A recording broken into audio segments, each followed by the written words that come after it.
आज हम स्टार्ट करेंगे बेटा हमारा थर्ड यूनिट में third chapter cell cycle and cell division. बहुत इजी और बहुत छोटा सा चैप्टर है आपके। तीन ही टॉपिक मेनली इसके अंदर है। फर्स्ट है जिसमें सेल साइकिल। सेल साइकिल क्या है आपके पास? The sequential events in the cell. एक सेल के अंदर पर्टिकुलर सीक्वेंस में होने वाले इवेंट्स जिनके थ्रू सेल के अंदर जो जेनेटिक मटेरियल है, जीनोम मतलब जेनेटिक मटेरियल जो एक जनरेशन से दूसरी जनरेशन में पास हो रहा है, डुप्लीकेट मतलब उसकी कॉपी तैयार होना, एक है और एक उस जैसी बनना, मतलब डीएनए रेप्लिकेट। रेप्लिकेशन का मतलब होता है डीएनए से डीएनए की कॉपी तैयार होना। जो आपके पास अदर कॉन्स्टिट्यूएंट्स हैं सेल के, जितने भी सेल ऑर्गेनेलीज वाली पार्ट हैं, वो सारी ऑर्गेनेलीज बनना। और फाइनली क्या है आपका सेल का डिवाइड हो जाना, एक सेल से दूसरी सेल बन जाना। ये आपके पास क्या है? सेल साइकिल कहलाती है। द सीक्वेंशियल इवेंट्स, ठीक है, एक सेल के अंदर वो पर्टिकुलर सीक्वेंस जिसमें डीएनए रेप्लिकेट करेगा, सारी सारे ऑर्गेनेलीज जो कॉन्स्टिट्यूएंट्स पार्ट्स हैं वो बनेंगे और फाइनली जो है सेल वो डिवाइड कर जाएगी। अगर सेल साइकिल के हम फेजेस की बात करें तो आप जो है मेनली आप उसे दो फेजेस में डिवाइड कर सकते हो। One is the interphase and other is the M phase. Interphase जो रेस्टिंग फेज है उसको कहा गया है। एम फेज माइटोटिक फेज होता है जो मेन फेज होता है। इंटरफेज में आप पढ़ोगे G1 फेज, S फेज और G2 फेज। G1 क्या है? G रिप्रेजेंट कर रहा है गैप को, गैप 1। जब सेल खुद को तैयार करेगी, कहने को तो ये रेस्टिंग फेज होता है लेकिन सेल यहाँ भी मेटाबॉलिकली बहुत एक्टिव होती है, सेल खुद को प्रिपेयर कर रही है, ठीक है। S फेज मतलब सिंथेसाइजिंग फेज, जहाँ पे डीएनए की कॉपी तैयार होगी, डीएनए रेप्लिकेशन होगा। जैसे नीट में at which phase of cell cycle DNA replication occurs? S phase, ठीक है। और एस फेज से बिफोर कौन सा रहेगा आपके पास? G1 और एस के बाद G2, गैप 2, जब सेल खुद को एक्टिव करेगी, रेडी करेगी एम फेज के लिए। एम फेज माइटोटिक फेज, ये फर्दर 4 टाइप में डिवाइड किया जाता है: प्रोफेज, मेटाफेज, एनाफेज और टीलोफेज, ठीक है। ये हैं आपके पास फेजेस ऑफ सेल साइकिल। देखिए बेटा, इंटरफेज G1, गैप 1 फेज, यहाँ पे जैसा मैंने आपको बताया था रेस्टिंग फेज है, लेकिन cell is so much metabolically active, बहुत ज़्यादा एक्टिव है इस फेज के टाइम पे। एस फेज सिंथेसाइजिंग फेज इसे कहते हैं। यहाँ पे एक्चुअल में डीएनए रेप्लिकेशन मतलब डीएनए से डीएनए की कॉपी तैयार होती है। डीएनए से डीएनए बनना ही क्या कहलाता है आपके पास? Replication process. Then G2 phase, ये भी गैप फेज है। अगेन सेल यहाँ मेटाबॉलिकली एक्टिव है और खुद को एम फेज के लिए रेडी कर रही है। अगर हम ह्यूमन सेल की बात कर रहे हैं तो ह्यूमन सेल के अंदर सेल साइकिल का टाइम 24 आवर्स नोट किया गया है। ईस्ट के अंदर ये 90 मिनट्स नोट किया गया है। मतलब हर एक ऑर्गेनिज्म में ये जो सेल साइकिल का टाइमिंग है वो वेरी कर सकता है। ये है हमारा इंटरफेज। नेक्स्ट हम डिस्कस करेंगे एम फेज, जो माइटोसिस सेपरेट प्रोसेस भी है। देखिए बेटा, नेक्स्ट आप सेल साइकिल का ही पार्ट मान लीजिए, सेपरेट टॉपिक मान लीजिए, माइटोटिक डिवीजन, जो हमारा एम फेज था उसे हम डिटेल में पढ़ेंगे।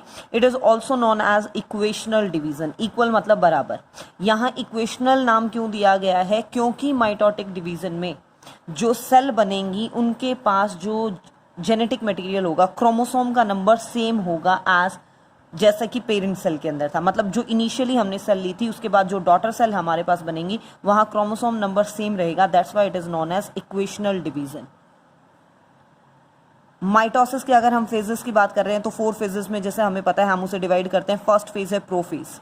ये मान लीजिए आपके पास कोई भी सेल है, ठीक है। अर्ली प्रोफेज की जब शुरुआत हुई है तब क्या होगा आपके पास? हमें पता है सेल के अंदर न्यूक्लियस प्रेजेंट है, ठीक है। और न्यूक्लियस के बाहर क्या है आपके पास? डबल मेम्ब्रेन स्ट्रक्चर प्रेजेंट है। डबल मेम्ब्रेन स्ट्रक्चर प्रेजेंट है। प्रोफेज के टाइम पे क्या होगा? जो न्यूक्लियर एनवलप है, मतलब जो डबल मेम्ब्रेन स्ट्रक्चर है, इट स्टार्ट्स टू डिग्रेड, वो धीरे धीरे ब्रेक करना शुरू हो जाएगा। यहाँ देखिए centriole, if we talk about the animal cell तो सेंट्रियोल प्रेजेंट है, हमने डिफरेंस में भी पढ़ा था। और प्लांट सेल है तो ये नहीं होगा, ठीक है। यहाँ पे सेंट्रियोल स्टार्ट्स टू अपीयर और जो न्यूक्लियर एनवलप है it starts to degrade.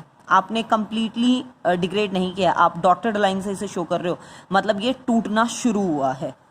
Nuclear envelope starts to degrade, chromatid starts to extend. ये जो क्रोमोसोम जेनेटिक मटेरियल था वो एक्सटेंडेड फॉर्म में यहाँ आना शुरू हो जाएगा। मतलब क्रोमोसोम सिंपल जो थ्रेड लाइक स्ट्रक्चर हम ड्रॉ करते हैं वो क्रोमेटिड, जैसा हमने पढ़ा था लास्ट चैप्टर में, उस स्ट्रक्चर में वो कन्वर्ट होना शुरू हो जाएगा।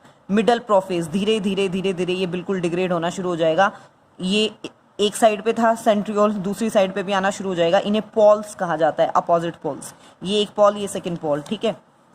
फिर क्या हुआ आपके पास? न्यूक्लियर लेट प्रोफेज में, जैसे जैसे प्रोफेज का लास्ट आता है, इस ये स्टेज खत्म होने को होती है, तब तक क्या होता है बेटा, न्यूक्लियर एनवलप बिल्कुल खत्म हो चुका है, ठीक है। और पूरी सेल के अंदर ये जो जेनेटिक मटेरियल है, क्रोमेटिड्स हैं, they starts to appear, nucleolus become disappear, nucleolus वाला पार्ट खत्म हो गया, जेनेटिक मटेरियल पूरे साइटोप्लाज्म में फैल गया है, सेंट्रियोल्स जो है वो पोलर साइड्स पे पहुंच गए हैं। ये है प्रोफेज स्टेज।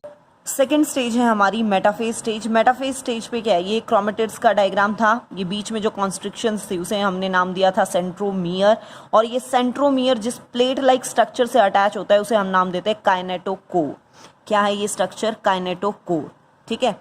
अब सेंट्रियोल से स्पिंडल फाइबर्स, ये जो थ्रेड लाइक स्ट्रक्चर आपको दिख रहे हैं, ठीक है, ये थ्रेड लाइक स्ट्रक्चर इस टाइप से, सेंट्रियोल से ये स्पिंडल फाइबर्स बनने शुरू हुए, और ये स्पिंडल फाइबर्स से क्या है आपके पास जो क्रोमेटिड का स्ट्रक्चर है, ये काइनेटोकोर वाला पार्ट है, ये स्पिंडल फाइबर इससे अटैच होना धीरे धीरे शुरू हो जाएंगे अर्ली मेटाफेज स्टेज के ऊपर।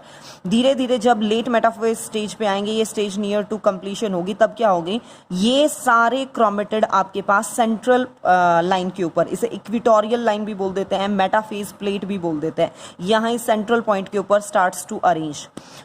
देखिए ध्यान से, अगर एक क्रोमेटिड का ये स्ट्रक्चर है तो इसके ये दो आर्म लाइक स्ट्रक्चर एक साइड है और दो आर्म लाइक स्ट्रक्चर एक साइड है, और हर एक क्रोमेटिड से आपके पास क्या है, ये thread like structure spindle fibres arrange हैं।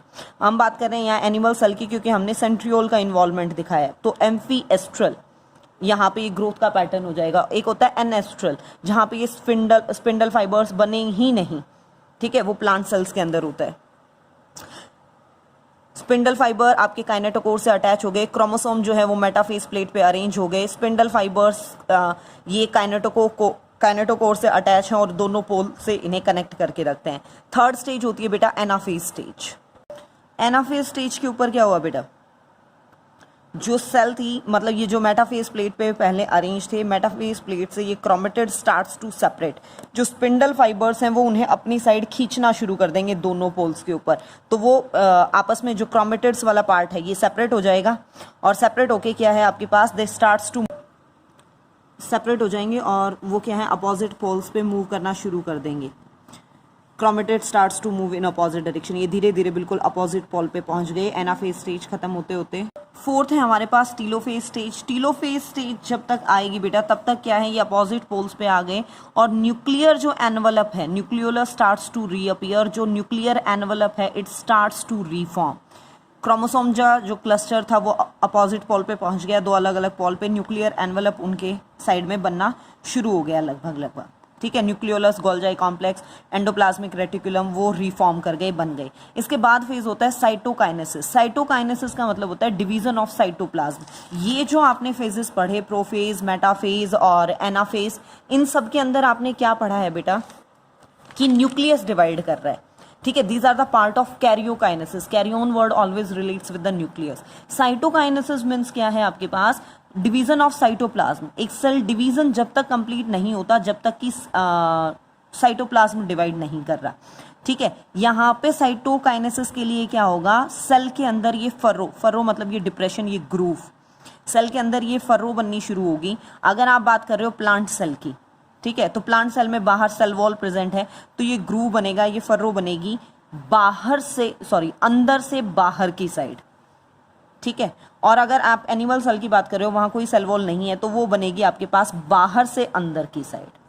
धीरे धीरे ये जो फर्रो है ये डीपनिंग तक होगी, मतलब सेंट्रल पॉइंट तक आएगी, अटैच होनी शुरू होगी। उनके साथ जो ऑर्गेनेलीज हैं दे स्टार्ट्स टू रीअरेंज, वो डिवाइड होना शुरू होंगे, और फाइनली क्या है, माइटोटिक डिवीजन के थ्रू हमें क्या है, we got the 2 daughter cell, जिनके अंदर जो क्रोमोसोम मटेरियल था आपके पास, वो एज सच जितना हम शुरू वाली सेल में, पेरेंट सेल में लेके गए थे, 1 से 2 हमारे पास बन गई, इनके अंदर क्रोमोसोम मटेरियल रहा सेम। अगर हम सिग्निफिकेंस की बात करें माइटोसिस की, क्या है, तो इक्वेशनल डिवीजन है, क्रोमोसोम नंबर इसमें सेम रहता है, exact number of chromosome parent से ऑफस्प्रिंग में पास किए जाते हैं, कार्बन कॉपी इसके थ्रू तैयार हो सकती है। ये मेथड ऑफ डिवीजन है सोमेटिक सेल्स के अंदर, जैसे आपको कहीं चोट लगी, वो चोट में हीलिंग हो जाती है वुंड के अंदर, तो वो सब क्या है, माइटोसिस के कारण। रिपेयरिंग ऑफ सेल्स जो है वो पॉसिबल है माइटोटिक डिवीजन के थ्रू, ठीक है। This is all about the mitosis कह लो या कंप्लीट सेल साइकिल कह लो।